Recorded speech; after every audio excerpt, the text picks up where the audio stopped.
Maalinsangang panahon, ilang araw nang nararanasan sa Dagupan City dahil sa easterlies. May ulat si Jasmine Gabriel Galban. Ilang araw nang nararanasan ang mainit na panahon sa Dagupan City. Simula noong nakaraang linggo, umaabot sa 30 hanggang 33 degrees Celsius ang temperatura sa syudad dahil sa umiiral na easterlies. Maximum is 33. Opo.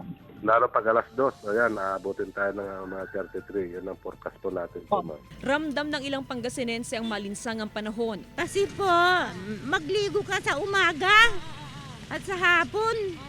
O, yun ang hinahanap ng katawan. Sobrang init. Ewan ko.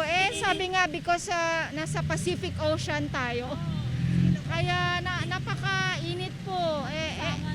Maalinsangan. Samantala, pumasok muli sa Philippine Area of Responsibility ang binabantayang low pressure area na nasa Philippine Sea. Ayon sa Pag-asa, mababa ang tsansa nitong maging bagyo.